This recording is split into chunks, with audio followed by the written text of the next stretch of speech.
हम सत्संग सुनने आते हैं, धर्म में भाग लेते हैं, भक्ति करते हैं। हमारे भी मन में होता होगा कि इस सत्संग का, धर्म का, ज्ञान का, भक्ति का निचोड़ क्या है, सारांश क्या है। इस एकदम सुलझे हुए शब्द में यदि हम कहें तो ज्ञान, भक्ति, धर्म, सत्संग इत्यादि का सारांश है हमारे जीवन की स्थिरता। हम कितना ध्यान करते हैं, हम कितना धर्म करते हैं, कितना भक्ति करते हैं, कितना ग्रंथ पाठ करते हैं, इन सब चीज का मानक मूल्यांकन एक ही बात पर हो जाता है कि हमारा मन, हमारी चित्त, हमारी वाणी कितना सहज, कितना शांत और कितना स्थिर है। हम खूब माला जपते हैं, लेकिन यदि हमारी दृष्टि स्थिर नहीं है, हमारा श्रवणेंद्रिय स्थिर नहीं है, हमारा मन स्थिर नहीं है, हमारी बुद्धि स्थिर नहीं है, तो सत्संग में बैठना बेकार, धर्म कथा सुनना बेकार, रामायण, गीता, वेद, पुराण पढ़ना बेकार। कुछ भी करने की, आध्यात्म के पथ में कुछ भी करने की सार्थकता बस इतनी सी बात में है कि हमारा जीवन कितना स्थिर हो पाया है। क्योंकि चंचलता ही सभी दुखों की खान है और स्थिरता ही सभी शांति की खान है। शांति का स्रोत स्थिरता है। पूज्य महर्षि मेही बाबा जब संत मत की रूपरेखा तैयार कर रहे थे तो उसमें सिद्धांत में बड़ा अच्छा चीज उन्होंने लिखा, जो बराबर लोग पाठ किया करते हैं। शांति स्थिरता व निश्चलता को कहते हैं, और शांति को जो प्राप्त कर लेते हैं वो संत कहलाते हैं।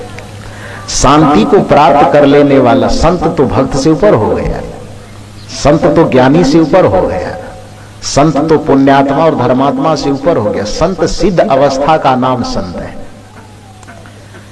तो जब संत स्थिरता को प्राप्त कर लेने वाला संत हो गया तो उसका भक्त होना बाकी थोड़े रह गया, उसका ध्यानी होना बाकी नहीं रह गया, उसका ज्ञानी होना बाकी नहीं रह गया, क्योंकि संत का स्तर इन सब से ऊपर है।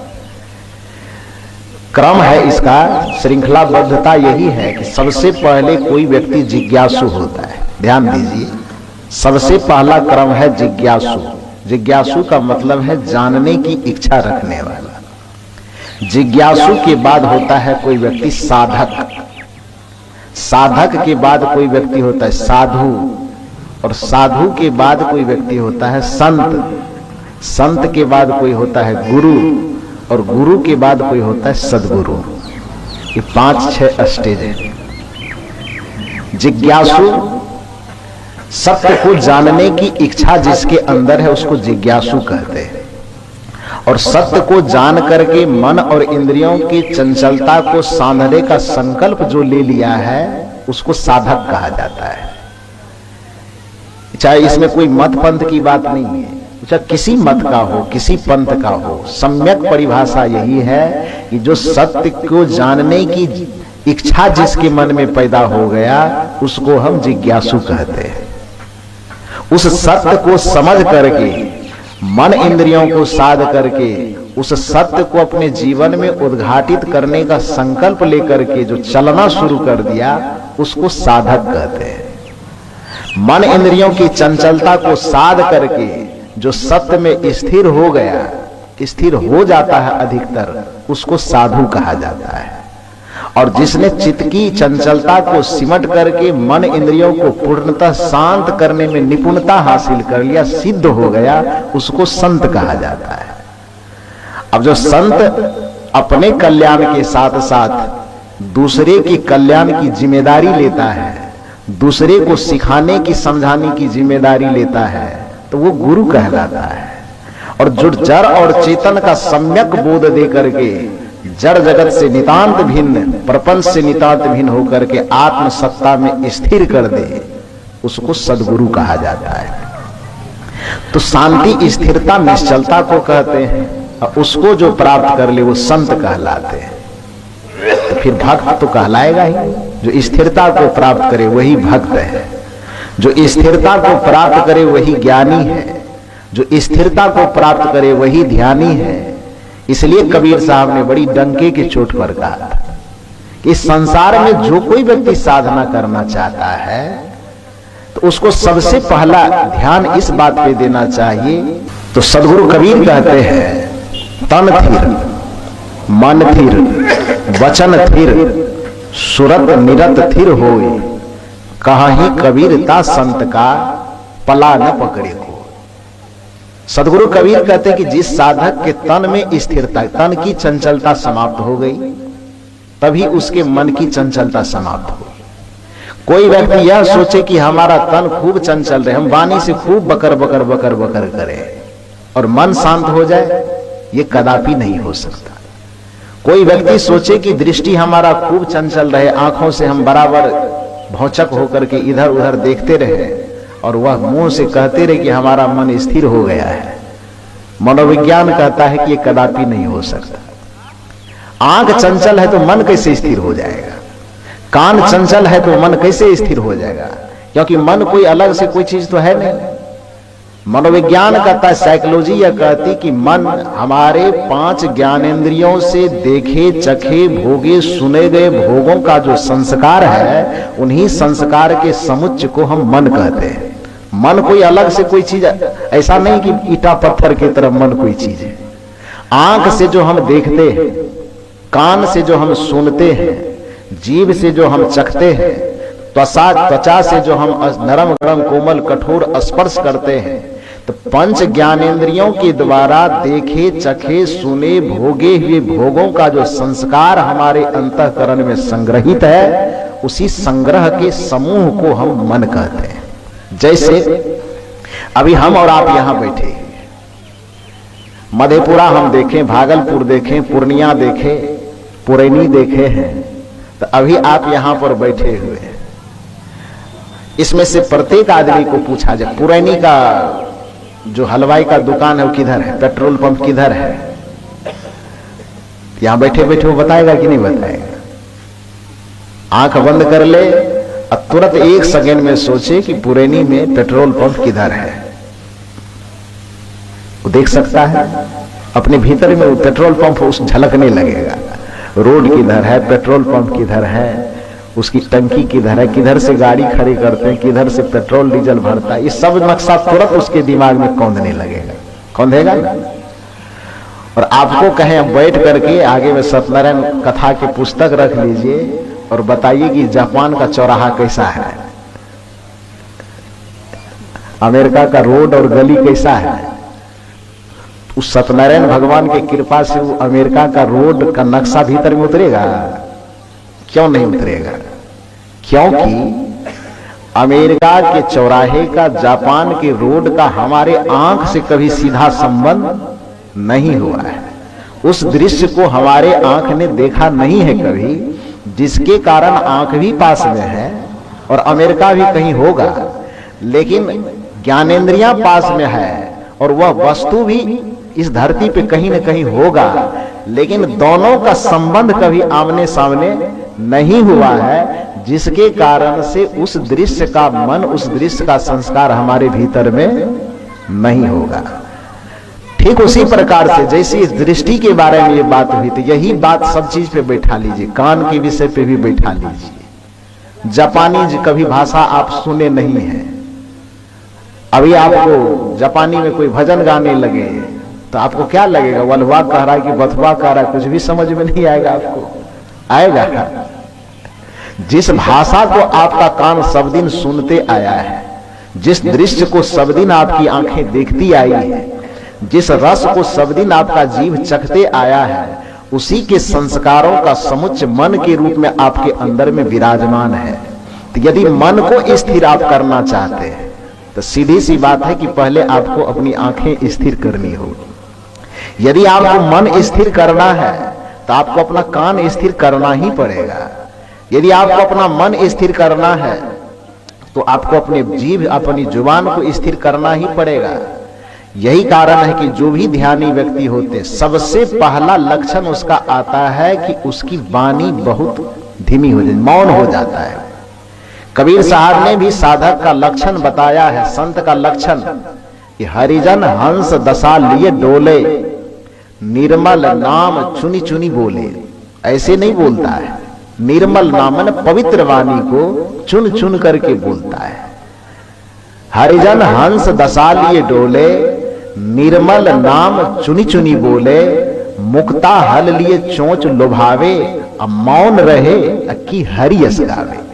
साधु का लक्षण, साधक का लक्षण यह है कि या तो वह मौन रहता है या मुंह जब खोलता है तो परमात्मा का गुणगान करता है, कुछ गुरु का गुणगान करता है, अपने अंतरात्मा राम का गुणगान करता है, धर्म का गुणगान करता है। माने जब भी वो बोलता है तो या तो सारगर्भित बातें बोलता है या नहीं तो वह चुप रहता है। ये सदगुरु कबीर कहते साधक का लक्षण यही है कि मुक्ता हल लिए चोंच लुभावे, मौन रहे कि हरि यश गावे। या तो मौन रहेगा या नहीं तो हरि का, परमात्मा का, सत्संग का, ज्ञान का, ध्यान का गुणगान करेगा। ये लक्षण है। गोस्वामी तुलसीदास जी से पूछा गया कि आपके पास भी संत का कोई लक्षण है क्या गोस्वामी जी? गोस्वामी जी ने कहा कि हाँ है। का क्या है? तो गोस्वामी जी ने कहा, गोस्वामी तुलसीदास जी के रचनाओं में एक रचना है जिसका नाम है तुलसी सतसई। उसमें 700 चौपाई दोहा ये लिखा हुआ, इसीलिए उसको सतसई बोला जाता है। 700 को उसमें जो चूंकि दोहा दिया गया तो इसलिए 700 होने के कारण अवधी भाषा में उसको क्या कहा गया? सतसई कहा गया। तो जैसे रामचरितमानस एक प्रमुख ग्रंथ है, विनय पत्रिका एक ग्रंथ है, उसी तरह से तुलसी सतसई एक ग्रंथ है। तुलसी सतसई में गोस्वामी तुलसीदास जी ने संत का लक्षण बताते हुए कहा कि मुख पट दिन्ने रहे, या तो अपने मुख पे पट, पट माने पर्दा, केवाड़ी लगा देना, फाटक। पट का अर्थ केवाड़ी होता है, दरवाजा, फाटक होता है। गोस्वामी जी कहते हैं कि एक साधक का लक्षण यदि तुम देखना, थर्मामीटर दे रहा हूं, ये नहीं कहा कि कबीर मत वाला का दे रहा हूं थर्मामीटर, संत मत वाला का, रामानंदी मत वाला का। संत किसी मत के लिए कुछ कोई बात नहीं कहता है, ये तो दिमाग में हम और आप कुड़ाफात बैठा लेते हैं कि फलाना मत, ये चिलाना मत, ये ढिकना मत। ये कोई मत काम नहीं देगा जी। ये माना हुआ अपना शरीर काम नहीं देगा। तो ये मत, पंथ, संप्रदाय तो ये बनावटी चीज है। ये केवल एक संगठन का, एक समूह का नाम है, उससे कुछ बहुत ज्यादा लंबा चौड़ा होने जाने वाला नहीं है। कोई विद्यालय में जैसे कोई व्यक्ति पढ़ता है तो विद्यालय का नाम है, अब बड़े नामी गामी विद्यालय हो और उसमें हम एडमिशन ले ले और पढ़ाई करें नहीं, तो विद्यालय का नाम हमको रिजल्ट दे देगा? विद्यालय का ऊंचा नाम हमको रोजगार दे देगा, नौकरी दे देगा? विद्यालय का नाम ऊंचा हो कि छोटा हो कि बड़ा हो, उससे विद्यार्थी के पढ़ने या न पढ़ने पे कोई लेना देना नहीं है। विद्यालय का नाम चाहे छोटा ही क्यों ना हो, कुछ भी नाम क्यों ना हो, लेकिन विद्यार्थी अपनी मेहनत करता है, पढ़ता है, तो वह पास करेगा, वह अच्छा रिजल्ट लाएगा। तो उसी तरह से आप कबीर पंथ में हैं, कि आप संत मत में हैं, कि आप रामानंद पंथ में हैं, कि आप गायत्री पंथ में हैं, कि आप और किसी पंथ में हैं, यदि आप अपने आचरण को नहीं सुधारे, यदि आप अपने चंचल मन को स्थिर नहीं किए, तो न कोई भगवान काम देगा, न कोई मत काम देगा, न कोई पंथ काम देगा, न कोई गुरु काम देगा, न कोई संप्रदाय काम देगा। आपको आपका आचरण काम देगा, आपको अपना संयम काम देगा, आपको अपना सदाचरण काम देगा, आपको अपनी स्थिरता काम देगा। यदि आपका मन चित चंचल है तो आप किसी पंथ से दीक्षित है, इससे कोई मतलब नहीं है, आप दुख पाएंगे। और यदि आप स्थिरता को धारण कर रहे हैं तो आप किस मत से हैं ये मतलब नहीं रखता, आप शांति को पाएंगे। किसी भी मत पंथ में जो सत्य को समझाने की बात होती है, वो सत्य होता एक है, लेकिन उसको कहने के प्रकार अलग अलग होते हैं। लेकिन जो मत पंथ संप्रदाय के चक्कर में कोई व्यक्ति घमंडी हो जाता है, अभिमानी हो जाता है, तो उसको लगता है कि मेरे अलावा दूसरा कोई सत्य कह ही नहीं सकता है। हम जो कह रहे हैं कि मेरे अलावा दूसरे का सत्य नहीं हो सकता, दूसरा दूसरे तरीका से कह रहा तो उसका सत्य कैसे होगा।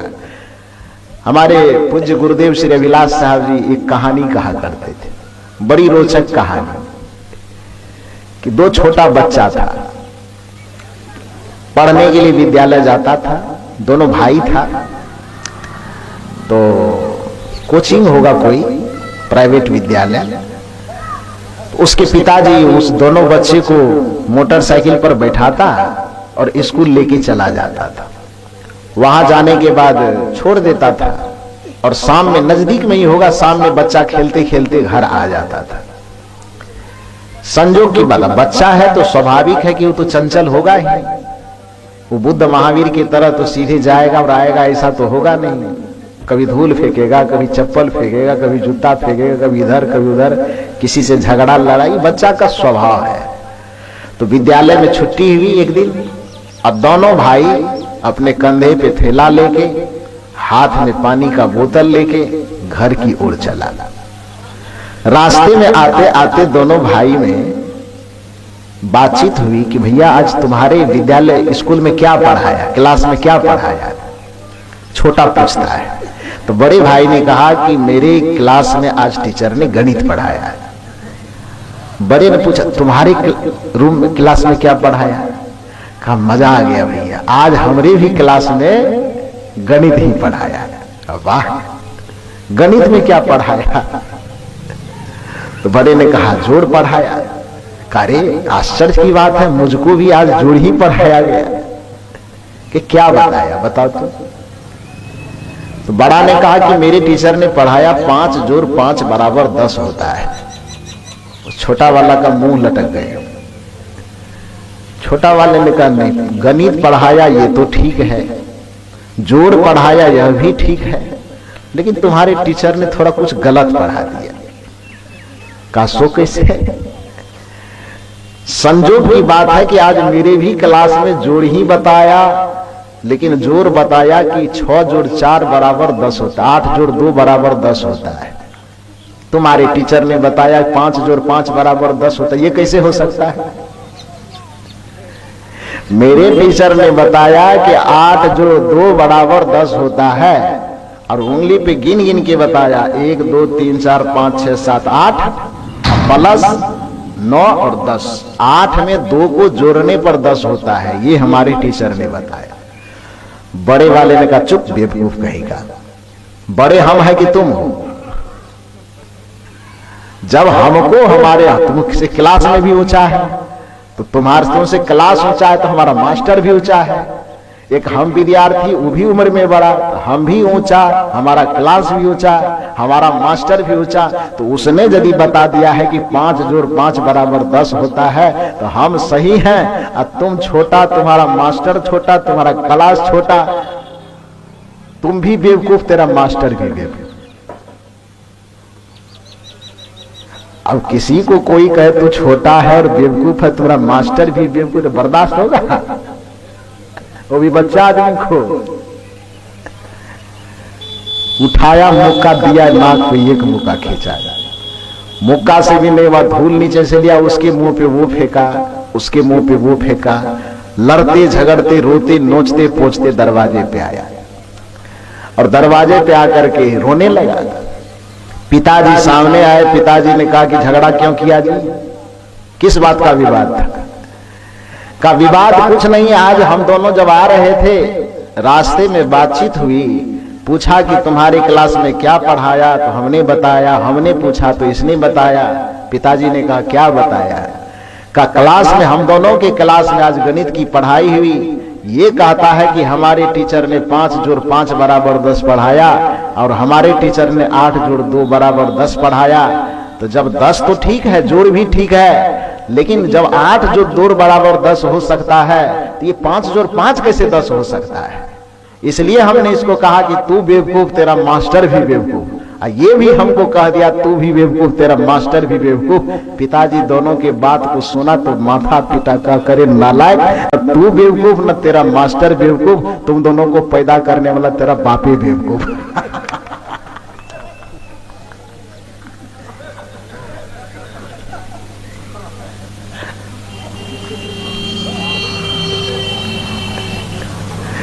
कोई बेवकूफ नहीं है। अभिमान का सबसे बड़ा कुलक्षण यह होता है कि वो ये सोचने ही नहीं देता है कि सत्य को अलग तरीके से भी सोचा जा सकता है। 8 जोड़ 2 बराबर भी 10 हो सकता है, यहां तक कि 6 जोड़ 4 बराबर क्या 10 नहीं होगा? 7 जोड़ 3 बराबर 10 नहीं होगा? 9 जोड़ 1 बराबर 10 नहीं होगा? होगा। 10 होने के बहुत सारे तरीके हो सकते हैं। तो इस बात का विवाद कभी मत करो कि केवल 5 जोड़ 5 ही 10 होने का ठेका ले रखा है, ऐसा नहीं है। सत्य को बहुत तरह से समझाया जा सकता है।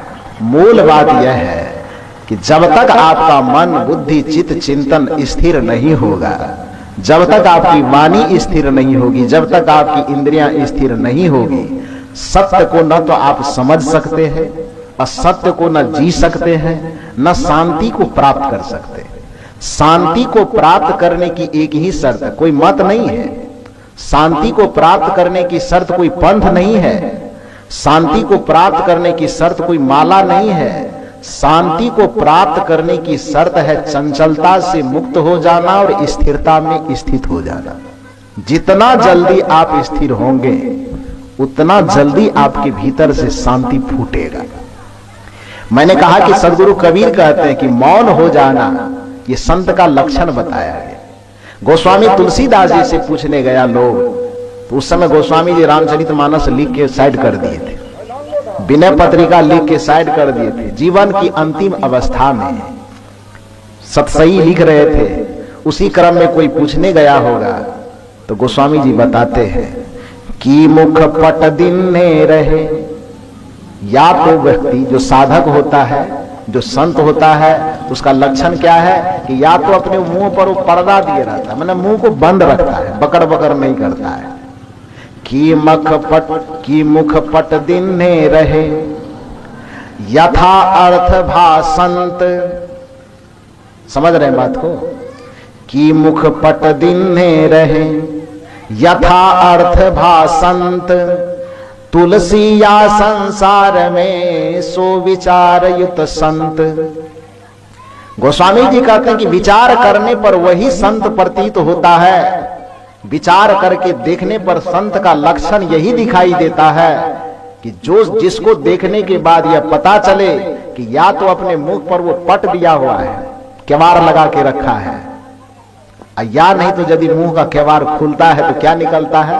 यथा अर्थ भासंत। कुछ अर्थपूर्ण बातें, कुछ अच्छी बातें उसके मुंह से निकलता है। कि मुख पट दिन्ने रहे, या तो वो मुख पर पट दिया हुआ रहता है, या नहीं तो यथा अर्थ भासंत, तुलसी या संसार में सो विचार युत संत। विचार करने पर वही संत, वही साधु, वही साधक, वही भक्त दिखाई देते। जिसका नियंत्रण अपनी वाणी पर नहीं है, वो गंगा में डूब के भी कहे कि हम साधना करते हैं, ध्यान हमारा खूब लगता है, तो बेकार का बकवास कर रहा है। जिसकी आंखें स्थिर नहीं है, यदि वह कहता है कि 3 घंटा हम आंख बंद करके बैठ जाते हैं, तो बकवास के अलावा कुछ नहीं। आंखें बंद करना ध्यान नहीं है। आंख तो केवल पर्दा डालना है। आंख केवल अपने बहकते हुए आंखों को रोकने का एकमात्र साधन है। लेकिन यदि आपका चित्त स्थिर नहीं हुआ है, यदि आप सहज नहीं हुए हैं, चित्त की चंचलता, मन की चंचलता को समाप्त नहीं किए हैं, तो आंख बंद करके भी बढ़िया से सिनेमा देखा जा सकता है। आंख बंद करने के बाद भी मकई के खेत को कोड़ा जा सकता है। आंख बंद करने के बावजूद भी दूसरे के फसल को चराने की योजना बन सकती है कि रात में कैसे जुगाड़ लगा गए, किस साइड से जाएंगे पकड़ावे नहीं, आंख मूंद के बढ़िया सी योजना बन सकती है। तो आंख बंद करना, इसका ये अर्थ नहीं कि मैं ये नहीं कह रहा हूं कि आंख बंद ना कीजिए। फिर कोई गलत अर्थ नहीं निकाल लीजिएगा।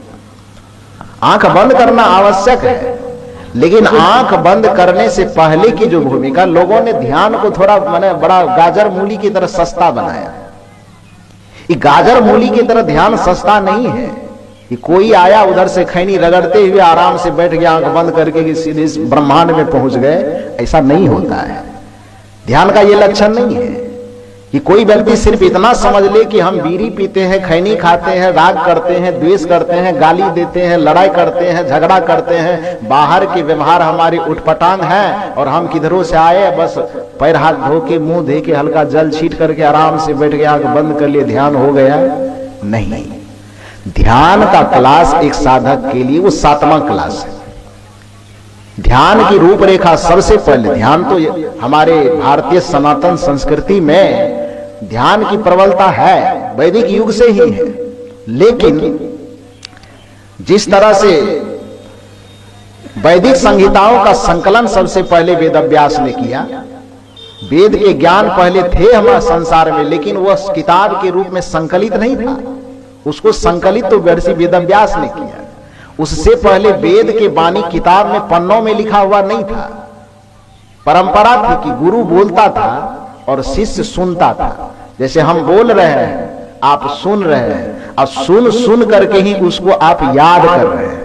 जब याद हो गया, फिर आप बुजुर्ग हुए, तो फिर आप अपने कुछ 10-5 शिष्य हुआ, आप उसको सुना रहे हैं, आप अपने गुरु से सुने हैं और फिर बाद में आप अपने शिष्य को सुने। तो सुन के ही केवल उसको याद रखा जाता था। इसलिए उस वेद का पहला नाम क्या था?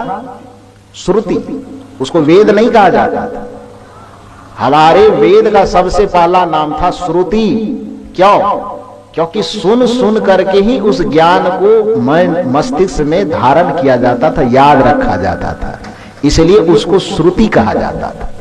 बाद में जब वेदव्यास जी आए तो वेदव्यास का नाम वेदव्यास नहीं है।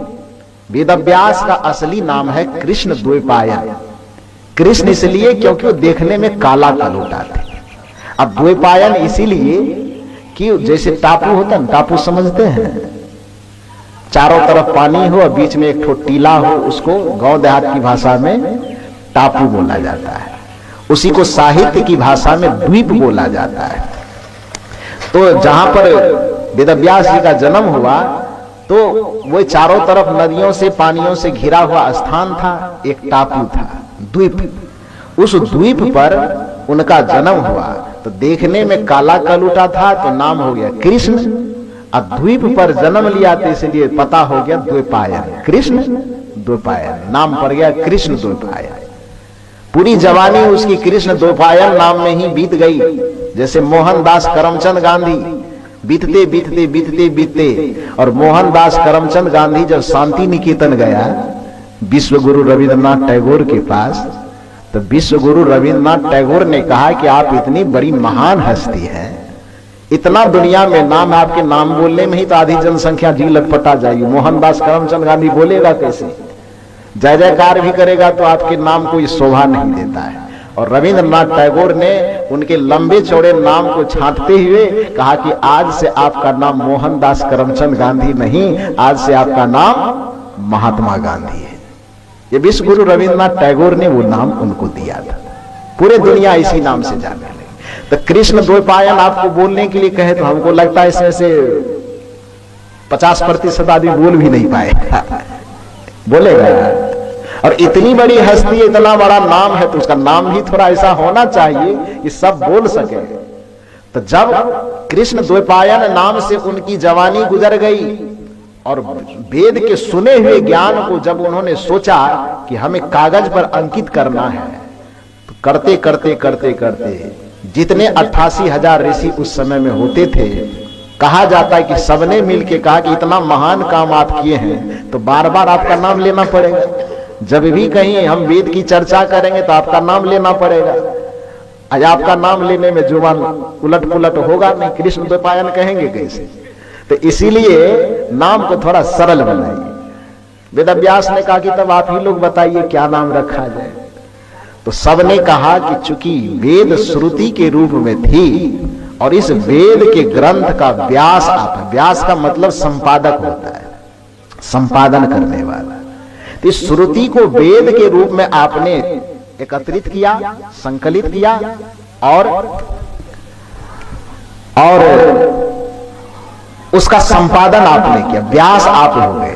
तो वेद का व्यास होने के कारण आपका नाम हम लोग वेदव्यास रखते हैं और उनका नाम वेदव्यास रख दिया गया। तो मैं कह रहा था कि जिस तरह से श्रुति के वैदिक ज्ञान का संकलन महर्षि वेदव्यास ने किया, उसी तरह से ध्यान की परंपरा हमारे सनातन परंपरा में अनादिकाल से थी। लेकिन उस ध्यान का कोई संवैधानिक रूप नहीं था, कोई व्यवस्थित रूप नहीं था। तो सबसे पहले इस धरती पर ध्यान के व्यवस्थित रूप का रूपरेखा तैयार करने वाले महर्षि हुए, जिनका नाम था महर्षि पतंजलि। क्या नाम था? जैसे वेद के श्रुति ज्ञान को व्यवस्थित करने वाले महापुरुष का नाम वेदव्यास, उसी तरह से आध्यात्मिक ज्ञान ध्यान के पद्धति को एक जगह एकत्रित करके नया संवैधानिक रूप देने वाले व्यक्ति का क्या नाम था? महर्षि पतंजलि। महर्षि पतंजलि ने जब ध्यान की रूपरेखा तैयार की कि ध्यान कैसे करना चाहिए, कब करना चाहिए, कब आंख मूंदने की भूमिका आती है, तो उन्होंने क्लास तैयार किया। और क्लास तैयार करने में सबसे पहला चीज बताया, यम, नियम, आसन, प्राणायाम, प्रत्याहार, धारणा, ध्यान और समाधि। ध्यान का नंबर क्या सीढ़ी के बाद आया है? 6 सीढ़ी पे हम चढ़ते नहीं, सीधे 7वां पे छलांग मारना चाहते हैं, तो क्या होगा हालचाल?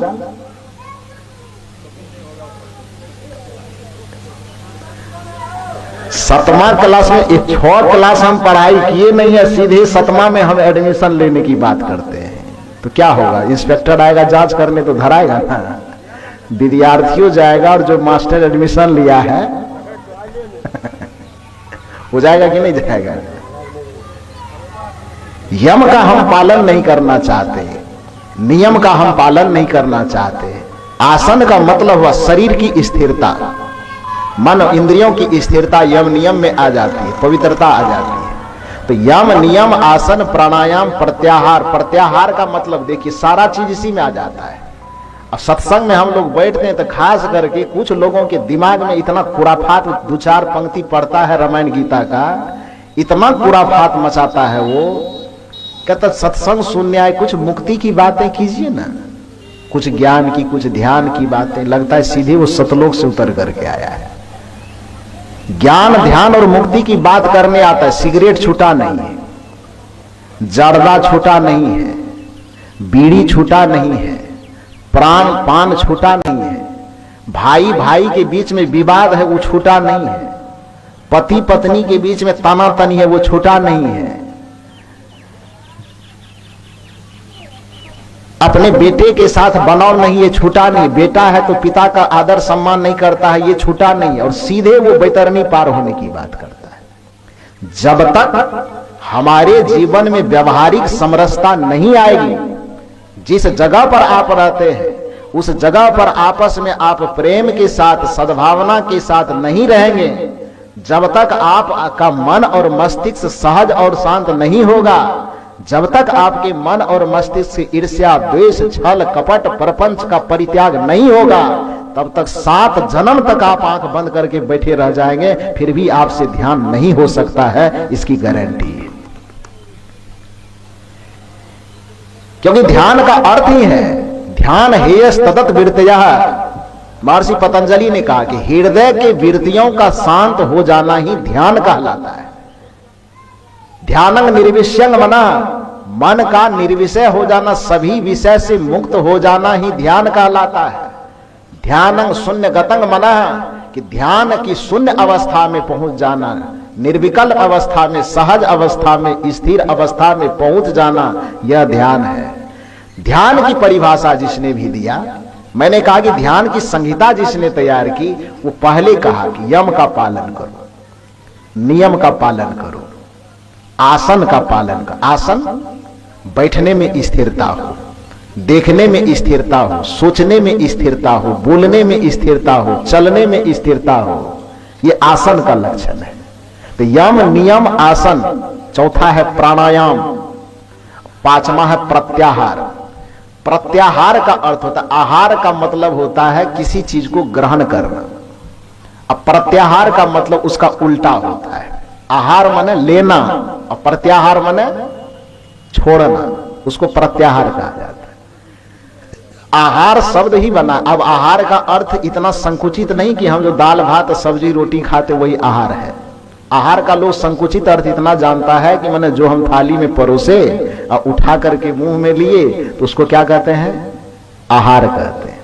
लेकिन आहार का जो सम्यक अर्थ करेंगे, मैंने रात में भी कहा था कि दुनिया के जितने सारे शब्द बनते हैं सभी शब्दों के अर्थ उसके गर्भ में छिपा हुआ होता है। तो संस्कृत में जो आहार शब्द बना, ह्री धातु में आंग उपसर्ग का जब संयोग होता है तो आहार शब्द की निष्पत्ति होती है, जिसका अर्थ होता है बाहर से चीजों को आहरण करना, अपने अंदर में खींचना। भोजन को आहार इसलिए कहा गया कि थाली से उठा करके उसे क्या करते हैं, हम अंदर देते हैं। तो जैसे थाली में से उठा करके जो मुंह के अंदर लिया गया तो वो आहार है, उसी तरह से आंख से देख करके जिस रूप को ग्रहण किया गया उसको भी आहार कहा जाता है। कान से सुन करके जिस शब्द को अंदर की आहरण करना माने खींचना, जो बाहर से शब्द को कान के द्वारा हम खींचते हैं तो वो कान का आहार हो रहा है, नहीं कान का भोजन हो रहा है। आंख के द्वारा हम जो रूप को खींच करके अंदर लेते हैं वो आंख से रूप का आहरण हो रहा है, अर्थात आंख का भोजन हो रहा है। जीभ के द्वारा जिन रसों को चख करके हम अंदर लेते हैं, रस का स्वाद लेते हैं, वो रसाहार हो रहा है। चमड़ी के द्वारा छू करके बाहर के किसी नरम गरम कोमल कठोर के अनुभव को अपने भीतर हम ले रहे हैं तो ये स्पर्श का आहार हो रहा है। और सभी आहारों पर हमें नियंत्रण करना है। ध्यान करने वालों के लिए महर्षि पतंजलि बताते हैं कि आहार तो तुम करते ही हो, लेकिन आहार के साथ साथ तुम्हें क्या करना है, प्रत्याहार। भीतर में जो तुम्हारे विकार, जैसे हम सांस लेते हैं तो बाहर से ऑक्सीजन लेते हैं तो सबको भीतर रख लेते हैं, फिर उसको बाहर छोड़ते हैं। यानी अच्छा चीज हम भीतर लेते हैं तो बुरा चीज का हम क्या करते हैं, त्याग करते हैं। बाहर से हम ऑक्सीजन लेते हैं तो भीतर से हम कार्बन डाइऑक्साइड को छोड़ते हैं। लेने की क्रिया हो किंतु छोड़ने की क्रिया ना हो। अच्छा लेने की क्रिया हो लेकिन बुरा को परित्याग करने की क्रिया ना हो तो आदमी का जीवन क्या सेकंड चलेगा, ये बताइए, ईमानदारी से बताइए। बाहर से लेने, शुद्ध लेने की क्रिया हो लेकिन अशुद्ध जो निर्मित हो रहा उसको त्याग करने की क्रिया ना हो तो आदमी का जीवित रहना असंभव है। उसी तरह से हम आहार तो करते हैं लेकिन प्रत्याहार, अब आप ही लोग बोलिए, हम नहीं बोलेंगे। आहार करते हैं, प्रत्याहार नहीं करते। ऑक्सीजन लेते हैं, कार्बन डाइऑक्साइड हम नहीं छोड़ रहे हैं। लेने की क्रिया में हम बड़े पारंगत हैं और छोड़ने की क्रिया में हम बड़े शिथिल हो जाते हैं। महर्षि पतंजलि कहते हैं कि आहार जितने शुद्धता के साथ तुम लेते हो, यदि ध्यान और साधना के कक्ष में प्रवेश करना चाहते हो तो तुम्हें 5वां क्लास में प्रत्याहार करना होगा। बिना प्रत्याहार किए तुम्हारी मन, इंद्रियां और वाणी शांत और सहज नहीं हो सकती, स्थिर नहीं हो सकती है।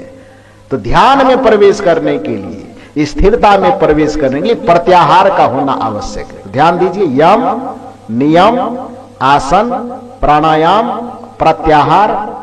छठा में आया धारणा। इससे क्या होगा, आपकी धारणा शक्ति स्थिर, जो संकल्प लीजिएगा आप उस संकल्प में स्थिरता आएगी। धारणा का अर्थ होता है संकल्प में स्थिरता का आना, बोध में स्थिरता का आना, यह धारणा शक्ति कहलाती। धारणा शक्ति स्थिर नहीं होगी तो वहां भी आप सत्संग में आके भी चंचल बने रहते।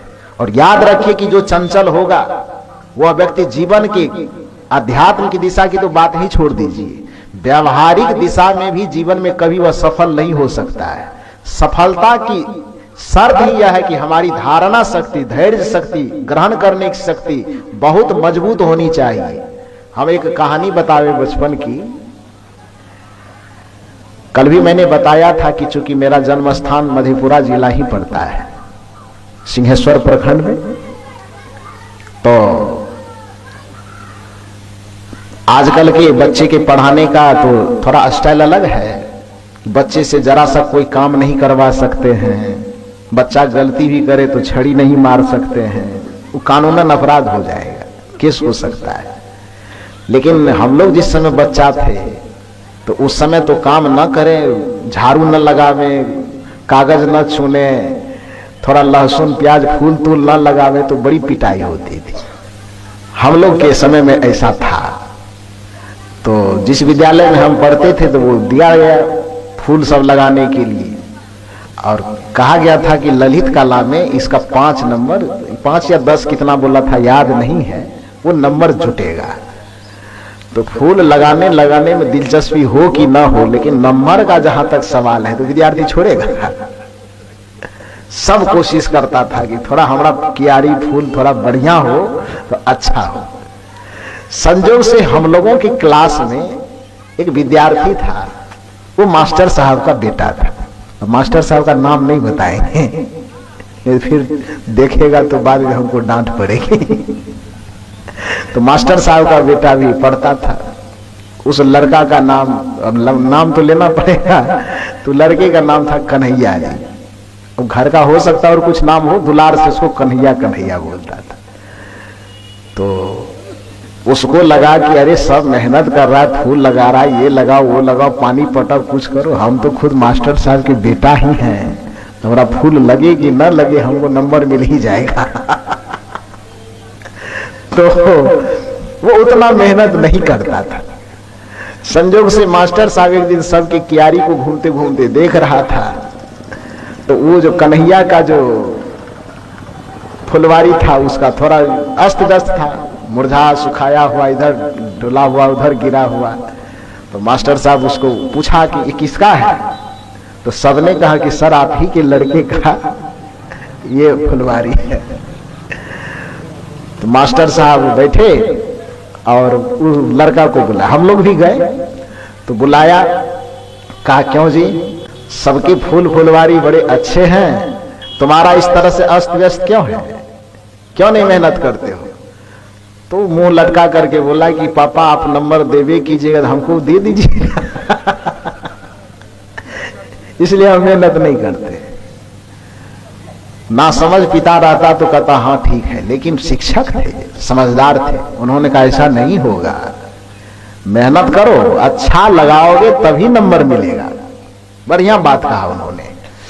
तो जब पिताजी की तरफ से कह दिया गया सबके सामने, तो बेचारा मेहनत करने लगा। फिर भी मास्टर साहब का बेटा है तो ये बात तो मन में बैठा हुआ है, उसको गलत हो सही हो नंबर मिलेगा ही। तो सबका चूंकि 10 दिन पहले लग गया था तो सबका पौधा बढ़िया से लग गया था। ये थोड़ा लेट से लगाया था तो जल्दी लगा नहीं, सूखता था। 15 दिन 20 दिन बीत जाने के बाद भी जब पौधा नहीं लगा, एकदम मुरझाया हुआ है, कोशिश करे हरा करने का, सींचने का, पानी देने का, अब फिर भी वो मुरझाता चला गया। तो एक दिन रोते रोते रोते, शनिवार का दिन था, सब लोग सांस्कृतिक कार्यक्रम में गाना उना गाने के लिए खड़े थे, उसी जगह वो रोते रोते आया। उसके पिताजी ने पूछा क्यों रोते हो? कहा हम तो सोचे थे कि बिना लगाए आप नंबर दे दीजिएगा, और उसके बाद भी आपने कहा कि नंबर देंगे नहीं, मेहनत करो। खूब मेहनत की, 1 महीना तक मेहनत की, फिर भी गाछ नहीं लग रहा है, पौधा नहीं लग रहा है, फूल मुरझाते चले जा रहे हैं, हम सींचने की जितनी कोशिश करते उतना मुरझाता है। तो मास्टर साहब बोले कि अरे लग जाएगा, चिंता मत करो। बच्चे थे उस समय में, उसने कहा कि नहीं लगेगा। मास्टर साहब कह रहे लगेगा, वो बच्चा के हम कह रहे नहीं लगेगा। मास्टर साहब के लगेगा तो समझदार नहीं है। कन्हैया कहे बिल्कुल लगेगा, कैसे नहीं लगेगा, कैसे लग जाएगा? तो मास्टर साहब कह रहे तुम कैसे जानता है कि लगेगा कि नहीं लगेगा? तो कन्हैया कहता है कि प्रत्येक दिन सुबह शाम हम गाछ को उखाड़ करके देखते हैं कि जड़ फेंका है कि नहीं फेंका।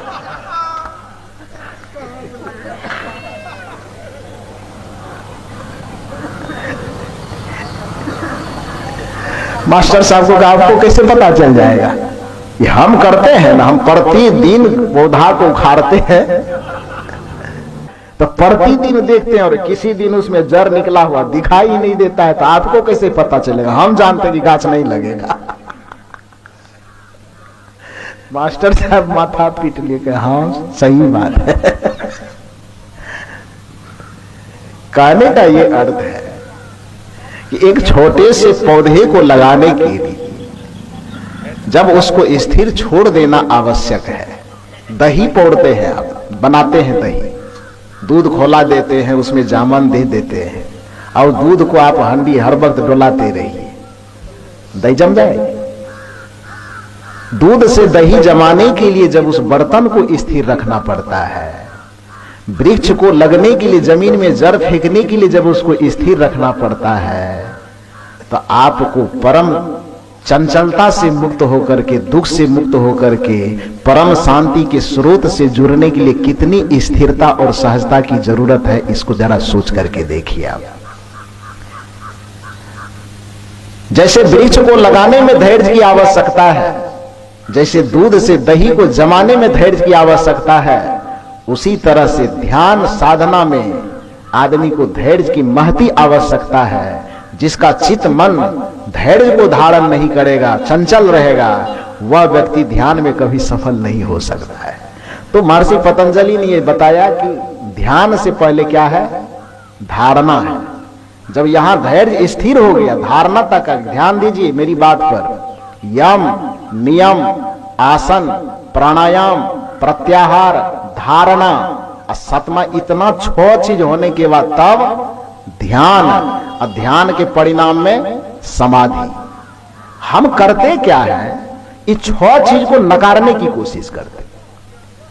इस 6 चीज की चर्चा जब खास करके सदगुरु कबीर के मंचों से जब व्यवहारिक सुधार की बातें की जाती है, पारिवारिक सुधार की बात की जाती है, आपके जीवन के विकार जो इधर उधर के हैं उसको दूर करने की बात जब की जाती है, तो लोग चर्चा यह करते हैं, ये बात तो बहुत बढ़िया बढ़िया बोलता है, लेकिन मुक्ति की बात नहीं करता है। बात बहुत बढ़िया बढ़िया बोलता है, सुनने में ठीक ही लगता है, लेकिन शांति कैसे प्राप्त होगा, परमात्मा कैसे मिलेगा, इसकी बात नहीं करता है। संत का कहना यह है कि परमात्मा को पाने से पहले हृदय में जो जिस सिंहासन पर बैठेगा, मान लीजिए कि एक लोटा में पहले से पानी भरा हुआ है, उस लोटा में आपको दूध भरना है, तो पहला काम क्या करना? लोटा में दूध भरना कि पहले पानी को फेंकना? इतनी सी बात समझाइए आप। पहला काम खाली करना है कि पहला काम भरना है? आपके जीवन में पहले से जो भरा हुआ है, यदि उसमें हमें परमात्मा को भरना है, तो पहले हम परमात्मा को भर दें कि पहले जो भरा हुआ उसको खाली करें? क्या करें? ये बुरा क्यों लगता है? सत्संग तो ठीक है कहे छे हो, लेकिन ईश्वर के बात नहीं करे छे, परमात्मा की बात नहीं करता है, ध्यान और साधना की बात नहीं। कैसे की जाएगी, क्यों की जाएगी, ये आप हमको समझाइए। पहले आप खाली होइए। ईश्वर परमात्मा भगवान को पाने की शर्त, भगवान आपके सामने तुरंत आ जाएंगे, खाली हो जाइए आप। जैसे हवा को किसी चीज में प्रवेश करने के लिए टिकट कटाने की आवश्यकता नहीं पड़ती। एक लोटा में बालू, कंकर, पत्थर कुछ भी भरा हुआ है, यदि उसके अंदर हमें हवा को भरना है तो इतना ही मेहनत काफी है कि आप लोटा को कंकर, पत्थर, बालू से खाली कर दीजिए। हवा को लाने की मेहनत नहीं करनी पड़ेगी। जो भरा हुआ है, भरे हुए को जैसे ही आप खाली कीजिएगा, तो जिसे आप लाना चाहते हैं उसे लाने की कोई चेष्टा करनी नहीं पड़ेगी, वो स्वाभाविक आएगी। जिस परमात्मा को आप लाना चाहते, परमात्मा को लाने की चेष्टा करना ही बेवकूफी है। भगवान को बुलाने की, भगवान को पुकारने की, भगवान को जबरदस्ती खींचने की चर्चा करना ही बेवकूफी है, ये नासमझी है। आपका काम, आपका दायित्व सिर्फ इतना है कि आप अपने हृदय को खाली कीजिए। श्री राम के सामने जब एक भक्त उपस्थित होता है, और भक्त उपस्थित होकर के श्री राम से कहता है कि आपको हम परमात्मा मानते हैं, बताइए कि आपको अपने जीवन में अवतरित करने का, उद्घाटित करने का क्या उपाय है, कैसे अपने जीवन में आपको हम शामिल करें। जैसा कि यह होती है मानसिकता, ये आदमी प्रश्न भी करता है तो उत्तर अपने दिमाग में पहले से बना के रखता है। उसके जैसा उत्तर मिला तब तो ठीक है, अपने जैसा उत्तर नहीं मिला तो तब तो सब तो वही 5 जोड़ 5 बराबर 10 होता है। तू भी बेवकूफ, तेरा मास्टर भी बेवकूफ, ये होता है। जानने वाले व्यक्ति जो होते हैं वह प्रश्न तो करता है लेकिन उसके उत्तर को अपने दिमाग में पहले से बैठा करके नहीं रखता है।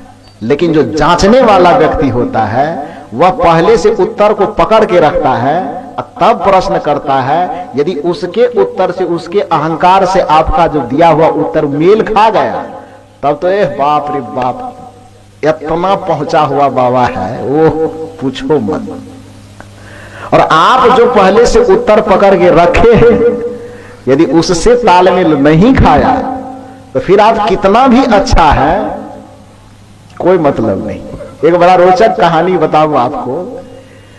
जब लंका विजय हो गई, रावण मारा चला गया, सीता जी अशोक वाटिका से श्री राम के बीच में बुलाए गए, तो हनुमान जी को छोड़ करके बाकी जितने भालू बंदर इत्यादि थे सब आपस में विचार करता है, भैया ये महीना दिन तक लड़े मरे कटे, अपना खानदान बिरादरी के बहुत लोग मर गया, जीत तो हासिल हो गई, खुशी भी मना लिए, अबीर उड़ा लिए, डीजे बजा लिए, ढोल तसा सब चल गया, लेकिन सीता किस सीता के लिए लड़े, किसके लिए लड़े, किसको पाए, ये तो कुछ पता ही नहीं चला हम लोगों को।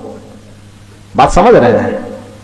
मैंने जितने बंदर भालू की सेना थे, हनुमान जी ने केवल देखा था, सब तो नहीं देखा था सीता जी को। तो सबने कहा कि हम लोग लड़े भी, मारे भी, कुछ मरा भी, सब चीज हुआ, खून भी बहा, बंडेज भी हुआ, कुछ को हॉस्पिटलाइज भी करना पड़ा, ये सारा चीज करके विजय तो हम लोग हासिल कर लिए, लेकिन किसके खातिर लड़े उसको तो अभी तक देखे ही नहीं।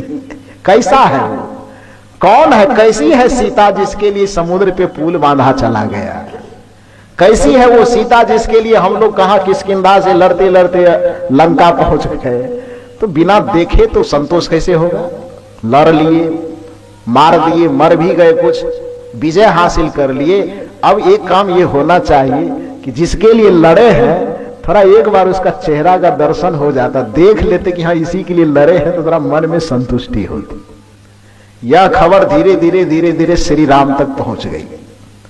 श्री राम ने कहा कोई बात नहीं, बच्चे अपने माता को देखना चाहे अधिकार है, देखना चाहिए ही, और उनका तो हक बनता है क्योंकि उनको हासिल करने के लिए लड़ाई किया है। वो तो सही तो कह रहा है कि जिनके लिए हम लड़े हैं, कटे हैं, मरे, वो है कैसा, उनको देखना चाहिए। तो श्री राम ने एक बड़े मैदान में आयोजन किया।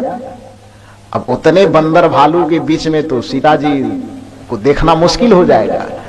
तो क्या किया, तो एक पत्थर, ऊंचा पत्थर रखा, उस पे सीता जी को खड़ा कर दिया गया और चारों तरफ से बंदर भालू को उस मैदान में भेज दिया कि जाके छू के टटोल के जैसे भी देखना हो, चेहरा देखना हो, उसको छूना हो, कि दुलार करना हो, कि स्नेह करना हो, कि फूल चढ़ाना हो, कि पैर छूना हो, जिस तरह से आपको संतुष्टि मिले आप जाइए और संतुष्ट हो जाइए। अपने मन को ये समझा दीजिए कि इसी के खातिर हम लड़ाई किए थे। सबको छोड़ दिया गया, सब लोग गए, सीता जी खड़ी है, सभी बंदर, बंदर तो बंदर है, कोई भगवान बुद्ध महावीर तो है नहीं। बंदर कैसा होता है? चंचल।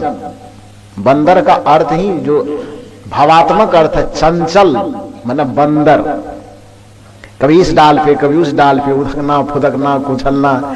तो वो बंदर भालुओं के बीच में सीता जी खड़ी हो गई। तो चंचल स्वभाव, एक तो खुशी है, ऐसे उछलने का मौका है, और दूसरा ऊपर से वो बंदर है। तो एक तो ऐसे चंचल, नीम करेला ऐसे तीता, और चढ़ गया नीम के ऊपर में, तो उसका क्या हाल होगा? एक तो चंचल होने का माहौल है, खुशी का माहौल, अबीर उड़ाने का माहौल, अब सबसे दूसरा माहौल है कि खुद चंचल है, स्वभाव से चंचल है। तो उछल कूद करे इधर उधर, कभी पैर छुए, कभी कपड़ा छुए, कभी ये करे कभी वो करे। अब बढ़िया से 2, 4, 5 मिनट 10 मिनट में जब सब कोई देख लिया, देख लेने के बाद आपस में आया, लेकिन सबका मुंह लटका हुआ था। तो हनुमान जी सब बानरों के सरदार वो आए, उसने सभी बंदरों से कहा कि पहले आप लोगों का मुंह लटका हुआ था तो ये बात समझ में आ रही थी, कारण आपने बताया कि जिसके लिए लड़े कटे मरे उसको दिखाई नहीं, तो मुंह लटका नहीं रहेगा तो क्या होगा। लेकिन अब बीच मैदान में खड़े करके सबके सामने दिखा दिया गया, सबने उछल कूद करके धमाल मचा करके देख भी लिया, तो इतना देखने के बावजूद भी अब क्यों मुंह लटका हुआ, अब मुंह लटकने का क्या कारण है। तो सब बंदर क्या कहते, ध्यान से सुन। सब ने कहा कि देखे तो सही, सीता जी देखने में बड़ी सुंदर है, प्रभु श्री राम के लायक है, हम लोगों की माता कहलाने, ये सब चीज बढ़िया है, कपड़ा भी बढ़िया पहनती है, गहना जेवर भी उसका बढ़िया है, रंग रूप भी बढ़िया है, चेहरा मोहरा भी सब चीज ठीक ठाक है, लेकिन सब चीज ठीक होने के बावजूद भी वो ठीक नहीं है। हनुमान जी पूछते हैं कि क्या, जब सब चीज बढ़िया है, चेहरा ठीक, ओढ़ावा ठीक, पहनावा ठीक, मुंह ठीक, कान ठीक, सारा चीज ठीक है, तो फिर भी ठीक नहीं, गड़बड़ क्या है। तो बंदर कहता कि सब चीज तो बढ़िया है, लेकिन हमारा जैसा पुछड़ी कहाँ है उसको